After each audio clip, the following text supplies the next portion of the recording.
안녕하십니까. 사회복지사 1급을 담당하는 고병갑입니다. 이번 시간에는 2장 사회보장 기본법을 진행을 할 겁니다. 사회보장 기본법 페이지는 짧게 이렇게 되어 있지만 출제 비중 25문제 중에 약 3문제 정도가 출제되기 때문에 출제 비중은 상당히 높은 법령이라고 볼 수가 있고, 실질적으로 사회복지법에서 최상위의 법의 지위를 가지고 있는 것이 사회보장 기본법입니다. 사회보장 기본법은 1963년에 사회보장에 관한 법률로 제정되었던 것이 1995년에 사회보장 기본법으로 제명이 바뀌면서 이렇게 현재까지 진행되고 있는 법입니다. 최근에 이 사회보장 기본법이 전면 개정되고 또 2번이나 더 일부 개정되어서 바뀐 내용이 제법 쏠쏠하게 있습니다. 그래서 이번 시간에는 사회보장 기본법 페이지는 작지만은 많은 내용을 판서하면서 여러분이 노트 정리 단권화하면서 진행을 할 겁니다. 같이 진행해 주시면 됩니다. 자, 첫 번째 보면은 기본 이념, 목적 빼고 기본 이념 들어갔습니다. 사회보장 기본법의 기본 이념 보기 보시면은 모든 국민을 인간다운 생활을 향유할 수 있도록 자립을 지원하고 사회 참여 자아 실현이 가능한 제도와 또는 여건을 조성함으로써 사회 통합 그리고 행복한 복지 사회를 실현하는 것을 목적으로 하고 있습니다. 자, 그래서 우리가 사회보장 기본법에 대한 개념을 일괄 한번 정리를 해보면,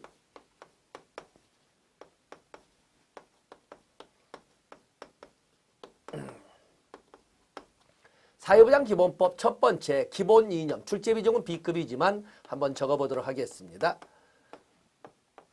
첫 번째 사회보장 기본법의 기본 이념은 인간다운 생활을 보장, 거기 보면 인간다운 생활을 향유할 수 있도록, 자, 적어보겠습니다. 첫 번째, 인간다운 생활을 향유할 수 있도록. 다음, 인간다운 생활을 위한, 모든 국민의 인간다운 생활을 위한 자립 지원을 첫 번째로 이렇게 정리를 했습니다.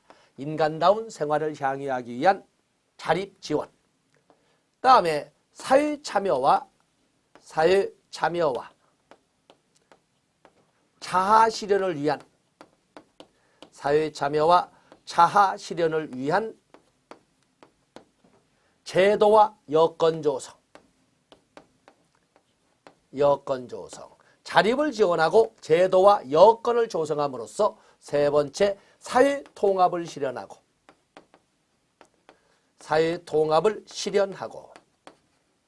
그리고 네 번째 행복한 복지 사회를 증진, 행복한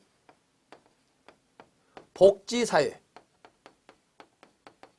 실현을 기본 이념으로 이렇게 4개의 기절로 기본 이념을 정리하고 있습니다. 그래서 여러분들 거기 조문 보시면 사회보장은 모든 국민이 인간다운 생활을 향유할 수 있도록 자립을 지원하고 사회참여 자아실현에 필요한 제도와 여건을 조성함으로써 사회통합을 실현하고 행복한 복지사회를 실현하는 것을 기본 이념으로 한다. 이렇게 규정을 하고 있습니다. 그래서 첫 번째 좀 출제 비중 약하지만 기본 이념 정리를 했습니다. 다음에 두 번째, 상호주의 보아야 합니다. 상호주의. 사회보장 기본법에서 이 상호주의라고 하는 것은 누구나 하는 건 아니고 대상은 왜냐하면 사회보장이라고 하는 것은 그 대상이 국민이기 때문에 여기서는 상호주의를 국민보다 좀 높게 해서 국내에 체류하는 외국인을 대상으로 하고 있습니다. 국내에 체류하는 외국인. 그렇기 때문에 이 체류의 범위를 좀 넓게 해서 꼭 거주가 아니에요. 여기 체류입니다. 체류하는 외국인. 그래서 거주하지 않는다 하더라도 여행 목적으로 입국해서 체류하고 있다 하더라도 이들에게는 원칙은 상호주의를 적용하겠다라고 이렇게 천명하고 있는 것입니다. 구체화된 가장 대표적인 것은 구체화는 관계 법령을 통해서 하겠습니다만 가장 구체적으로는 대표적으로 국민연금법의 사회보장 협정을 가지고 사회보장 협정을 가장 대표적인 상호주의의 예로 들고 있습니다. 여러분들도 국민연금 볼 때 다시 한번 돌아오도록 하겠습니다. 다음에 우리가 정리해야 할 것이 또 하나 있는데, 이제는 우리가 사회보장 보면 사회보장의 정의를 봐야 됩니다. 사회보장의 정의, 그건 사회보장의 정의는 거기는 사회보장기본법 제3조를 말하고 있는데 그 양이 상당히 방만하고 출제 비중이 대단히 높습니다. 그래서 그에 대해서는 좀 꼼꼼히 노트 정리를 하도록 하겠습니다. 그래서 여기는 한 B급 정도로 여러분이 위치를 봐주시고 자, 사회보장에 대해서 정리를 하겠습니다.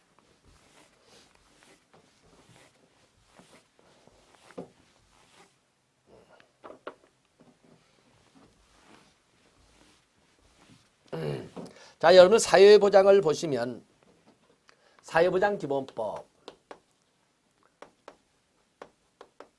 사회보장기본법 3조를 가지고 이제 정리를 하겠습니다. 첫 번째 사회보장이란 사회보장의 정의 이렇게 사회보장기본법 제3조를 보면 사회보장이란 사회적 위험으로부터 모든 국민을 보호하고 삶의 질 양상을 위하여 소득과 서비스를 보장하는 사회보험, 공공부조, 사회 서비스를 말한다라고 이렇게 규정되어 있습니다. 그림은 이렇게 되어 있습니다. 두 개의 목적을 위한 세 가지 제도이다. 두 개의 목적을 이끌어가기 위한 세 가지 제도이다. 라고 이렇게 정리를 하고 있습니다. 그래서 사회적 위험으로부터 모든 국민을 보호하고 사회적 위험으로부터 모든 국민을 보호하고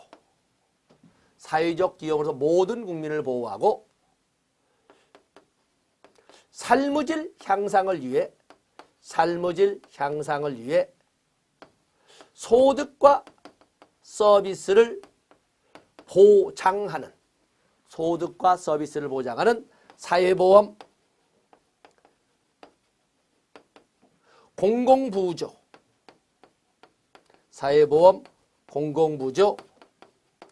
사회 서비스를 말한다라고 이렇게 규정을 하고 있습니다. 그래서 사회보험이라고 하는 것은 사회보장이라고 하는 것은 이처럼 사회보장은 사회보험, 공공부조 그리고 사회 서비스로 이루어졌다는 것을 분명히 그림으로 보여주고 있습니다.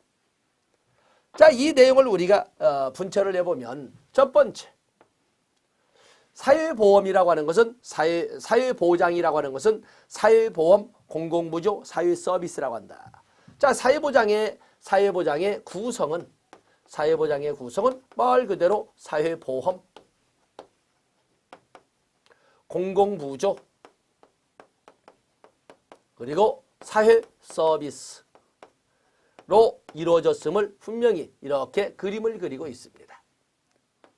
다음에 역할, 기능이라고 설명할 수 있겠는데 기능이라고 하는 것은 사회적 위험으로부터 보호, 사회적 위험으로부터의 보호.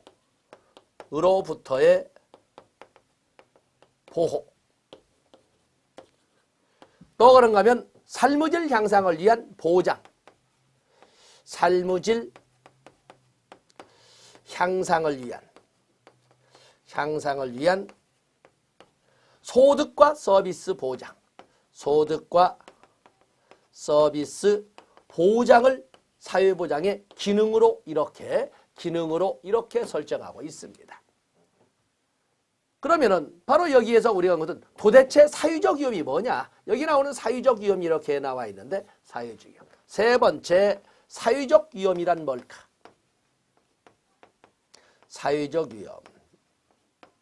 우리가 사회적 위험을 정리할 때 보면은 사회적 위험이라고 하는 것은 사회보장기본법이 전면 개정되면서 종래에 예시하고 있던 사회적 위험에다가 세 개가 새로이 신설되어 규정되었습니다. 자, 한번 적어본다면 사회적 위험에는 사회적 위험으로 제시하는 거 보면은 출산,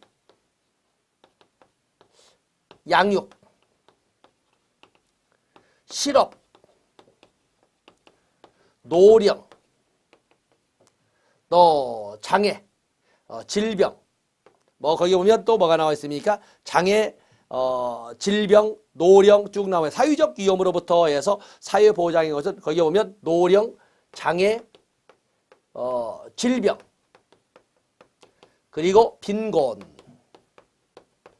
그리고 사망 등 이렇게 8가지를 예로 들고 있습니다. 그중에 전면 개정을 통해서 새로이 신설된 것은 여기 나와 있는 새로이 신설된 것은 바로 출산, 양육, 그리고 빈곤이 새로이 신설된 이러한 사회적 위험.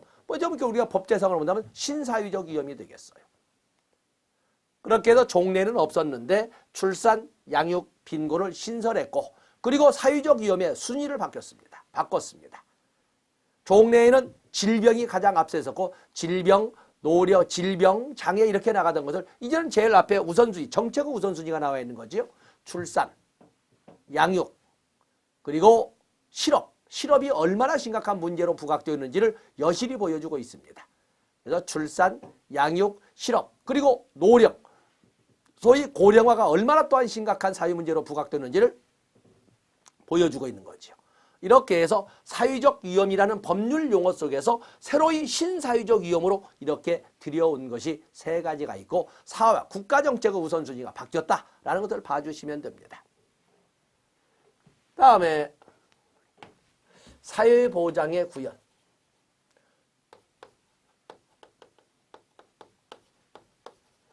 사회보장의 구현을 이렇게 보면은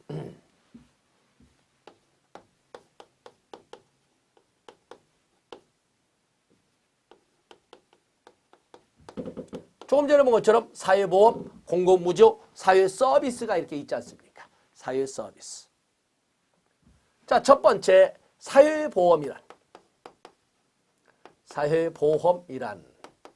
이 사회보험에 대해서는 여러분들은 방식과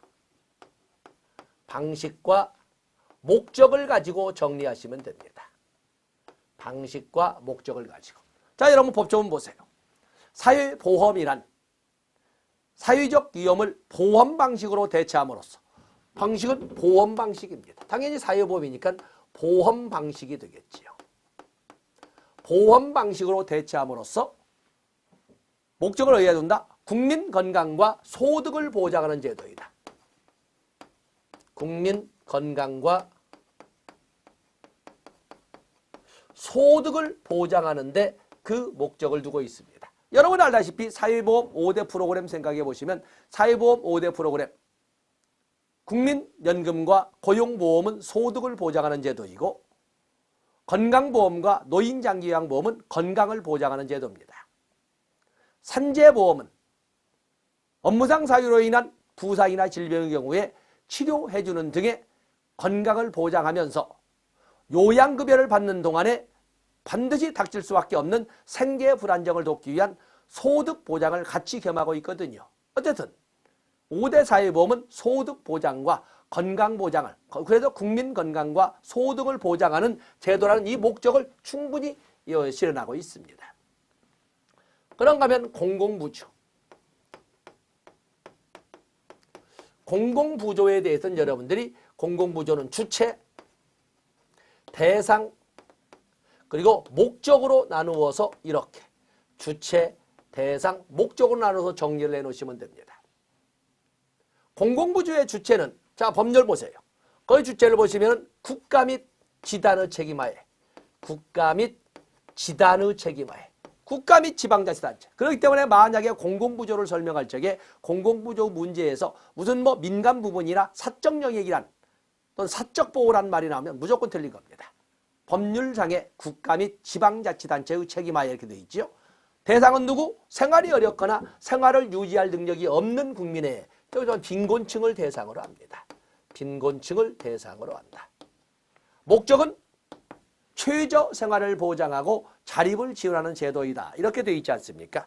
최저 생활 보장과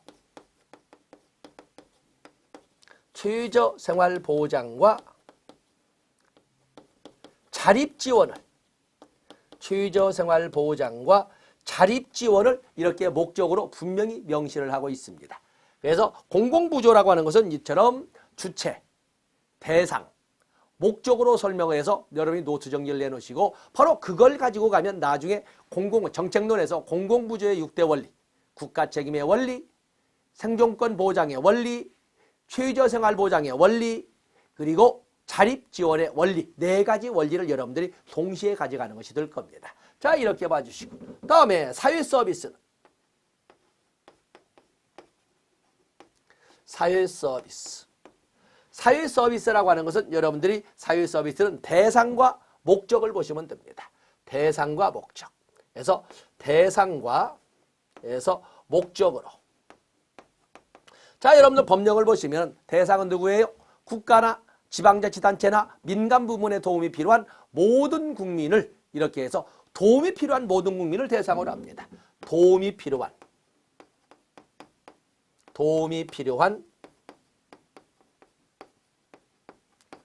모든 국민을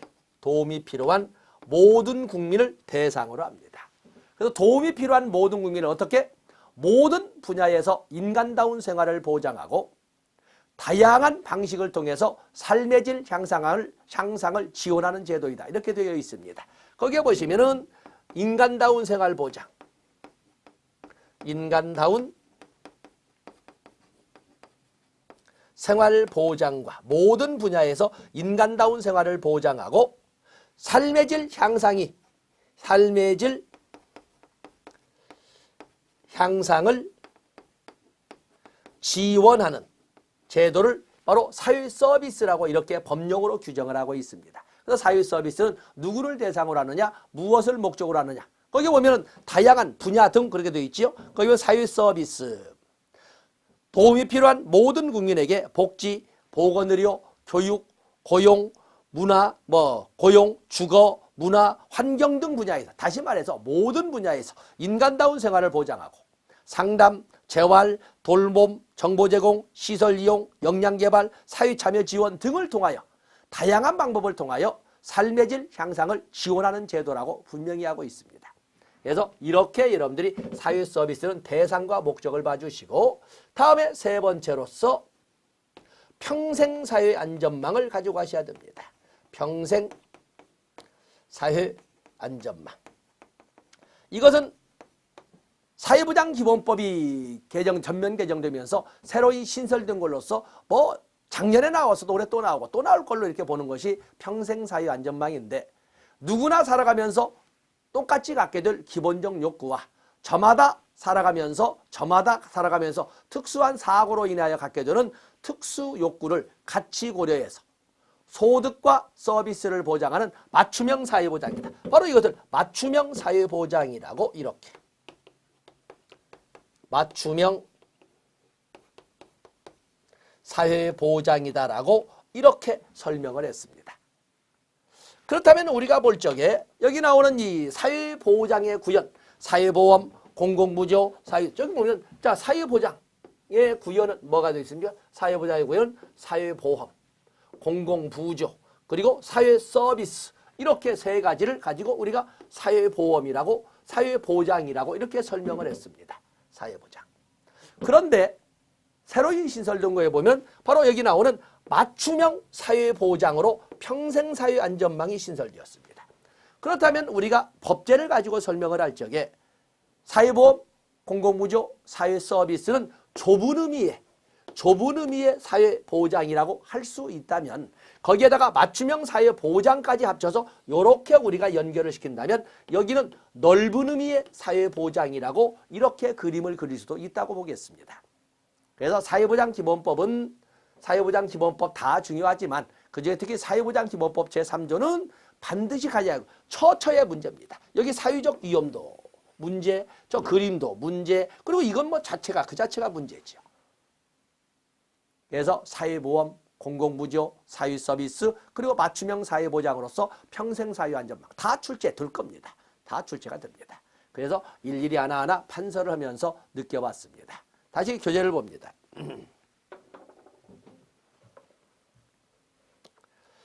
자, 이번에는 3번의 사회보장에 관한 국민의 권리를 보도록 하겠습니다. 사회보장을 받을 권리, 다시 말해서 사회보장 수급권, 모든 국민은 관계 법령에 정하는 바에 따라 사회보장 수급권을 갖습니다. 원칙적으로 모든 국민은 갖지만 관계 법령이 정하는 바에 따라 사회보장 수급권을 갖는 겁니다. 사회보장 수급권은 2번입니다. 관계법령이 정하는 바에 따라 압류금지, 양도금지, 담보제공 금지를 원칙으로 규정했습니다. 왜냐하면 사회보장 수급권이라고 하는 이 권리는 그 사람에게만 주어지는 일신 전속권이기 때문에 그렇습니다. 그래서 일신 전속권을 다른 사람이 누릴 수는 없는 겁니다. 그래서 압류금지, 양도금지, 담보제공금지를 규정을 해놓고 있습니다. 다음에 사회보장급여의 수준을 보시면 국가와 지단은 모든 국민이 건강하고 문화적인 생활을 유지할 수 있도록 사회보장급여의 수준 향상을 위하여 노력하여야 한다 이렇게 되어 있습니다. 거기 보면 모든 국민이 건강하고 문화적인 생활을 유지할 수 있도록 이렇게 되어 있습니다. 자, 우리는 헌법 제34조를 한번 떠올려 보셔야 됩니다. 헌법 제34조 1항을 보시면 모든 국민은 인간다운 생활을 할 권리를 가진다라고 규정되어 있습니다. 모든 국민은 인간다운 생활. 자, 한번 거기를 보지요. 자, 지우겠습니다.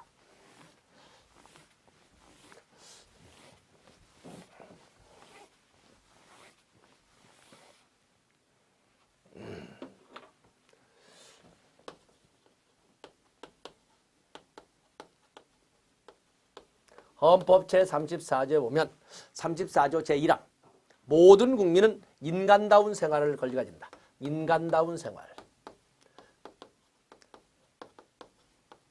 생존권 규정의 근거 또는 뭐 사유권 규정의 근거 이런 말 나오면서 1919년 바이마르 공화국에서 처음으로 규정된 것인데 우리도 들어와 있습니다. 자, 인간다운 생활을 할 권리를 가진다고 되어 있어 도대체 인간다운 생활이 뭘까? 어떤 것을 인간다운 생활일까? 이라고 할까? 그렇지 않아도 궁금했는데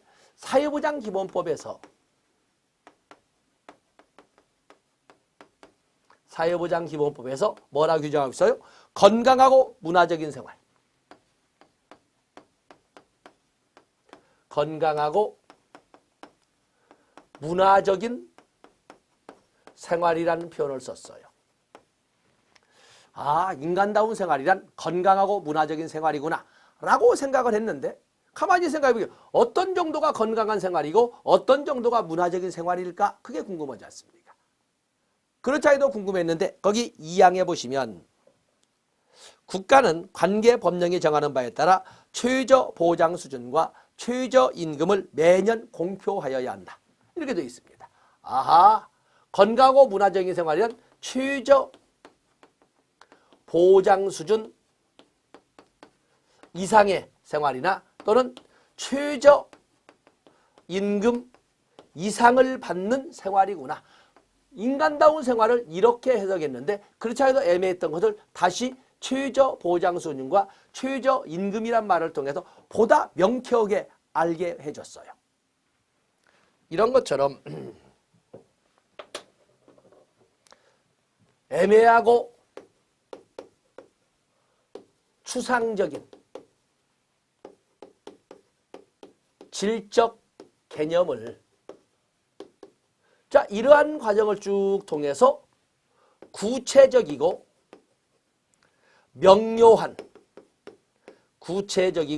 명료한 양적 개념으로 이렇게 바꾸어 갔어요. 자, 이러한 과정을 조작화 또는 조작화 과정이라고 합니다. 조작화. 애매하고 추상적인 질적 개념을 구체적이고 명료한 양적 개념으로 전환시켜가는 과정을 조작화나 조작화 과정이라고 하고 그렇게 해서 바뀐 요거. 바뀌기 전에 요거. 애매하고 추상적인 질적 개념 또는 질적 개념 성향의 이런 정의를 개념적 정의라 하고 그것을 조작화 과정을 통해서 구체적이고 명료한 방향으로 바뀐 것을 조작적 정의라고 합니다. 개념적 정의, 조작적 정의 이렇게 표현을 하는 겁니다. 사회복지 조사론에 있던 것을 한번 결부를 시켜봤습니다. 조작화 개념하셨고 조작적 정의 개념하셨습니다. 그러면 여기 보면 최저보장 수준은 최저보장 관계법령이 정하는 바에 따라 최저보장 수준과 최저임금을 매년 공표해야 한다. 최저보장 수준은 국민 기초생활 보장법에서 규정하고 있고 여기는 최저임금은 최저임금법에서 규정하고 있습니다. 국민기초생활보장법에 보면 보건복지부 장관 또는 중앙행정관서의 장은 매년 8월 1일까지 자, 주체, 기한, 절차에 대해서 사회보장 국민기초생활보장법 제6조에 아주 자세히 규정을 하고 있습니다. 주체는 누구? 보건복지부 장관이나 관계 중앙행정관서장. 기한은 매년 8월 1일까지. 절차는 중앙생활보장위원회 심의 의결을 거쳐 이렇게 규정을 했습니다. 그래서 여러분들 거기에 보면 아주 같이 보시죠. 여러분들은 거기에다가 476페이지를 적어 놓으세요. 476페이지는 국민기초생활보장법 제6조가 나와 있는데 거기 보시면 제6조 2항에 보시면 보건복지부 장관 또는 소관 중앙행정기관의 장은 주체 나와 있지요. 매년 8월 1일까지 이것도 개정된 겁니다. 그래서 기한, 다음에 중앙생활보장위원회 심의 의결을 거쳐 절차가 나와 있지요. 다음 연도 급여의 종류별 대상자 선정 기준과 최저 보장 수준을 공표하여야 한다. 그렇기 때문에 여기 사회보장기본법에서 나오는 관계법령은 국민기초생활보장법 제6조를 말한다는 것을 알 수가 있습니다. 같이 정리해 놓으시면 됩니다. 다음에 사회보장급여의 신청. 사회보장급여의 신청은 신청, 직권, 병행주의가 적용될 겁니다. 옛날에는 브레드쇼의 욕구 분류로 본다면 주범적 욕구가 가장 중요한 중앙정부가 법령으로 성문화시키면 전국의 어느 누구나 똑같이 적용이 되고 효율적인 급여가 제공됐습니다만 지금은 그러지 않아요. 지금은 워커 중심의 시대가 아니라 클라이언트 중심의 시대로 돌아가다 보니까 아무리 정부가 어떤 일이 있으면 도와줄 수 있다, 도와준다라고 규범적 욕구로 성문화시켰고 본인도 정말 절실하게 도움이 필요하고 인지된 욕구로서 느낌도 있고 그래도 본인이 표현된 욕구로 전환시키지 않으면 다시 말해서 신청이나 청구를 하지 않으면 못 도와줍니다. 바로 여기 있는 것처럼 여기에 보면은 사회보장급여를 받으려는 사람은 국가나 지방자치단체에 신청하여야 한다. 표현된 욕구로 전환시켜야 된다. 그런데 문제는 이렇게 표현된 욕구로 전환시켜야 하는데도 불구하고 심신상의 장애로 인해서 할 수 없는 경우도 있습니다. 그럴 경우에 대비해서 다만 관계법령이 정하는 경우에는 국가나 지단이 직권으로 신청을 대신할 수 있다. 이게 바로 사회복지 전담 공무원은 이렇게 나가는 거죠. 사회복지 전담 공무원이 직권으로 신청할 수 있다. 그래서 보통 사회보장급여의 신청은 신청, 직권, 병행주의. 특히 이걸 우리가 국민기초생활보장 제도에서 살펴보겠습니다만 보장법에도 살펴보겠습니다만 즉 신청, 직권, 병행주의가 되겠어요. 바로 그 말입니다. 다음에 사회보장 수급권은 제한되거나 정지될 수 없는 것이 원칙이지만 그러나 원칙이 있다는 것은 예외가 있다는 거죠. 사회보장 수급권은 관계법령이 정하는 바에 따라 제한되거나 정지될 수 있습니다. 정지될 수 있습니다. 바로 그래서 그 규정, 원칙은 없으나 그러나 예외 규정으로 관계법령에 의해서 정지되거나 제한될 수 있다는 것을 여러분들이 봐주시면 되겠습니다. 다음에 사회보장 수급권은 포기할 수 있습니다. 포기할 수 있습니다. 그런데 그것이 자율의지에 의한 포기인지 아닌지를 말하자면 검증하기 위해서 반드시 포기는 관계기관에 서면으로 통지하여 포기해야 됩니다. 구두로 전산으로 안 됩니다. 서면으로 통지하여 포기할 수 있습니다. 그러나 그 포기를 또한 바로 취소할 수도 있습니다. 취소할 수 있다. 사망은 여러분들이 보시고 다음에 페이지를 넘어가 보시면 사회보장 기본계획과 사회보장 기본계획이 나와 있습니다. 거기 보면 보건복지부 장관은 거기는 소관계 중앙행정기관의 장과 협의하여 사회보장 기본계획을 5년마다 수립해야 됩니다. 보건복지부 장관은 사회보장 기본계획을 5년마다 수립하고 이 사회보장 기본계획은 5년마다 수립하되 사회보장위원회와 국무회의의 심의를 거쳐서 확정됩니다. 법적 절차입니다. 그래서 사회보장 아무리 보건복지부 장관이 사회보장 기본계획을 5년마다 수립했다고 해도 사회보장위원회 심의와 국무회의의 심의를 거치지 않으면 확정되지 못합니다. 그렇죠? 그래서 반드시 사회보장, 보건복지부 장관이 수립하고 사회보장위원회의 심의와 국무회의의 심의를 거쳐야만 확정이 된다라는 거 봐주시면 됩니다. 다음에 사회보장위원회가 있습니다. 사회보장에 관한 주요사항을 심의하기 위하여 사회보장위원회를 둡니다. 국무총리 소속하에 사회보장위원회를 둡니다. 이 사회보장위원회는 위원장은 국무총리가 되고 그리고 부위원장 3명을 두게 되는데 부위원장 3명은 기획재정부 장관, 교육부 장관, 그리고 보건복지부 장관으로 이렇게 정하도록 되어 있습니다. 그래서 위원장 1명, 부위원장 3명을 포함해서 30명 이내의 위원으로 구성하도록 되어 있는데 위원장은 국무총리다. 부위원장은 기획재정부 장관, 교육부 장관, 보건복지부 장관으로 한다라는 것을 봐주시고 그리고 효율적 운영을 위하여 실무위원회를 둔다는 것도 같이 보셔야 됩니다. 한번 적어보겠습니다.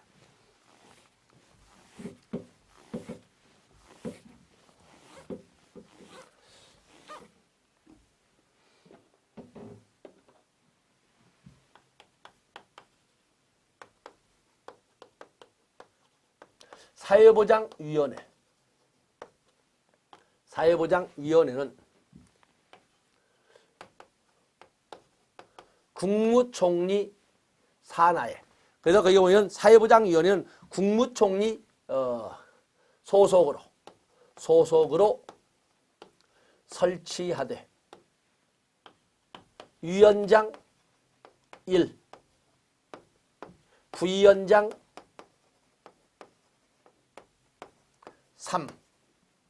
3을 포함 30명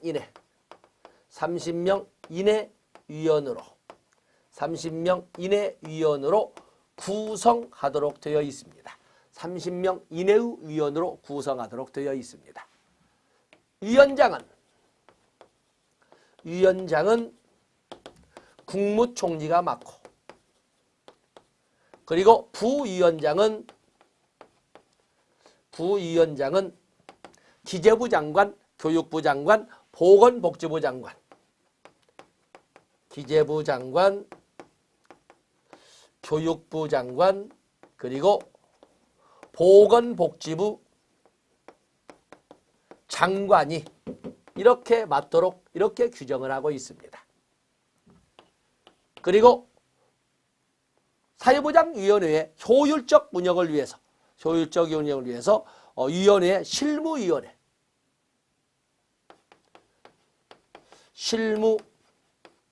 실무위원회를 설치하도록 함으로써 사회보장위원회의 효율적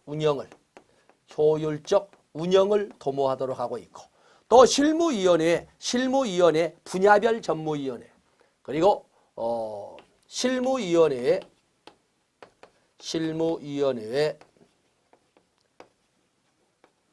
분야별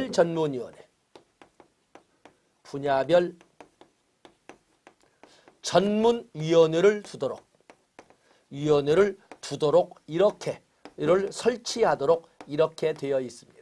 좀 더 깊이 들어갔습니다만 어쨌든 사회보장위원회는 국무총리 소속으로 하고 위원장은 국무총리가 맡는다. 부위원장은 3명인데 기재부 장관, 교육부 장관, 보건복지부 장관이 맡고 효율적 운영을 위하여 실무위원회를 두되 실무위원회의 분야별 전문위원회를 둘 수 있도록 이렇게 한 것이 사회보장위원회가 되겠습니다. 다음에 반드시 나오고 새로이 신설되었다고 하는 신설되어서 반드시 나온다고 하는 것이 사회보장정책의 기본 방향이 되겠습니다. 사회보장정책의 기본 방향.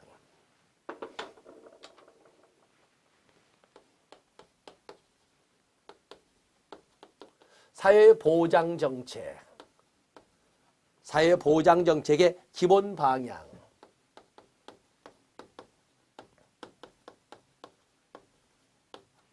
첫 번째, 자 이것은 여러분들이 평생사회안전망을 생각해 보세요. 자 평생사회안전망이 문장을 똑같이 법조문을 읽을 건 아니지만 누구나 살아가면서 갖게 되는 기본 욕구와 저마다 살아가면서 특수 사건으로 갖게 되는 특수 욕구를 같이 고려해서 소득과 서비스를 보장하는 맞춤형 사회보장을 평생사회안전망이라고 한다. 사회보장 정책의 기본 방향은 맞춤형 사회보장인 평생사회안전망의 구축이 되겠습니다. 평생사회안전망의 구축입니다. 그리고 평생사회안전망의 구축을 위해서 뭘 보장한다? 분명히 평생사회안전망에서 소득과 서비스를 보장하는 소득보장, 그리고 서비스 보장, 바로 평생사회안전망 조문에서 나왔던 단어만 가지고 사회보장 정책의 기본 방향을 이렇게 법조문 3개 항을 만들었습니다. 그래서 사회보장 정책의 기본 방향은 평생사회안전망의 구축, 소득보장, 그리고 서비스, 사회서비스 보장, 이 3가지를 법으로 규정하고 있습니다. 자, 이것도 신설된 것이 되겠어요. 다음에 사회보장 제도의 운영 원칙이 또 법조문으로 나와 있습니다. 사회보장 제도의 사회보장의 운영 원칙.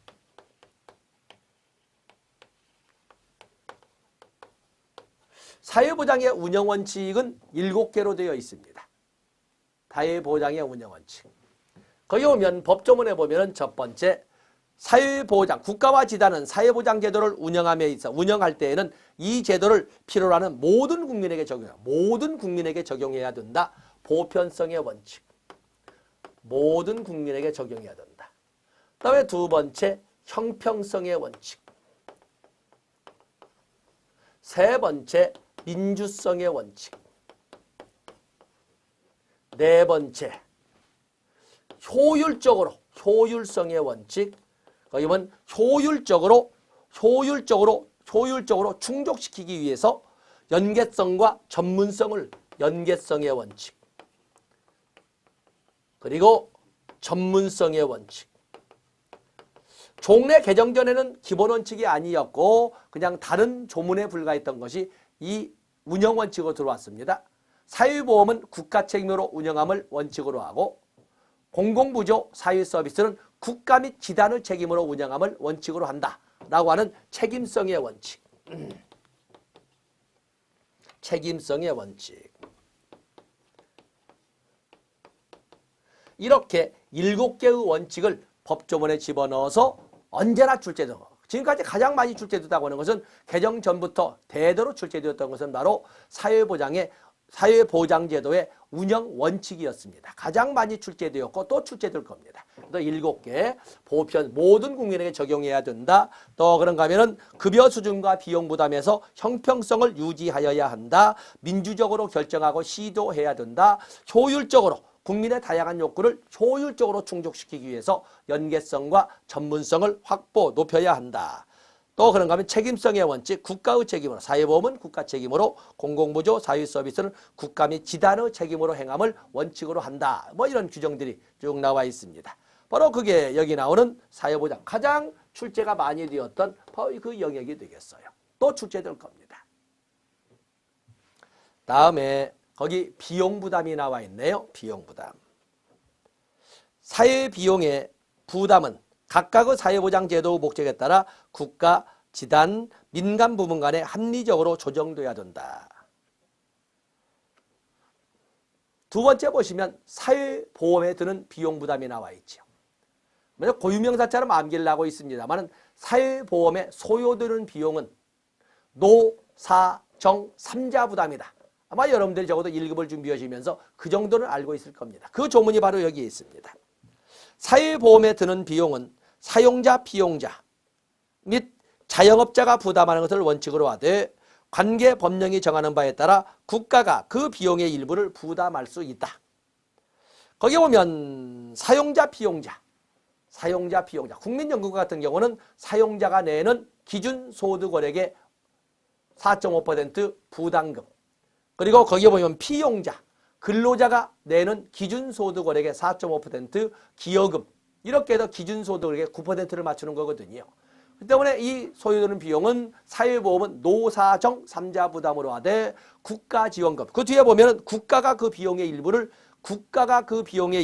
부담할 수 있다라고 설명을 했습니다. 국가가 그 비용의 일부, 그게 바로 국가지원금이거든요. 거기도 있지만 주된 재원은 보험료로 운영되되 보험료 중에서도 대부분을 차지하는 것은 사업장 가입자나 직장 가입자가 된다고 하는 바로 노사균등분담의 보험료가 되겠습니다. 거기 사용자, 피용자라고 하는 것은 노사를 말하고 있어요. 사가 앞에 간 사노를 말하고 있는 거지요. 그런가 하면 지역가입자나 의무가입자, 국민연금의 의무가입자, 의무계속가입자는 자영업자가 단독으로 기준소득액의 전액을 내야 되는 거지요.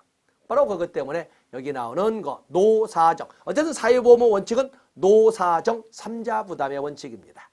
그러나 예외가 있는데 예외는 뭐예요? 여러분 잘 아시는 산재보험. 산재보험은 2자 부담이다. 왜냐하면 국가지원금은 있지만 보험료를 사업주가 단독 부담하기 때문에 산재보험은 2자 부담이, 그러니까 맞으면 예외적으로 2자 부담이 되겠습니다. 사회보험은 3자 부담인데 여기는 예외적으로 2자 부담이라는 것을 여러분들이 꼭 알아주시면 되겠습니다. 또 그런가 하면은 3자 부담에서 또 4자 부담도 있습니다. 3자 부담이 아니라 4자 부담의 유형을 갖춘 것이 있는데 바로 건강보험이나 노인장기요양보험 같은 의료보장이 되겠는데 국가지원금, 그리고 주된 보험료인 소위 노사균등분담의 보험료, 그리고 사실은 근로자가 또 한 번 내게 되는 것이, 근로자가 또 한 번 내게 된다고 볼 수 있는 것이 본인 일부 부담금. 이렇게 사실은 역시 3자 부담입니다만은 그래도 또 하나의 명목으로 걷어가는 것이 본인 일부 부담금 제도인 의료보장, 국민건강보험과 노인장기요양보험도 있다라는 것을 알아주시면 됩니다. 다음에 3번과 4번은 공공부조 및 사회 서비스에 드는 비용에 대해서는 일정 소득을 기준으로 해서 그 이상은 국가나 지단, 맞으면 그 일정 소득 이하는 모든 전부나 일부를 국가나 지단이 부담하지만 일정 소득 이상의 사람은 본래 수익자 부담의 원칙을 적용하되 일부나 그 수익자 부담을 원칙으로 하되 국가나 지단이 그 비용의 일부를 부담할 수 있다, 이렇게 규정되어 있으니까 거기는 뭐 당연한 결론이라고 볼 수가 있습니다. 그래서 여러분들은 사회보험, 노사정 3자 부담이라는 단어를 가지고 사회보장기본법을 정리하시면 되겠습니다. 자, 사회보장기본법 페이지는 짧으나 출제 비중이 워낙 높아서 좀 상세히 봤습니다.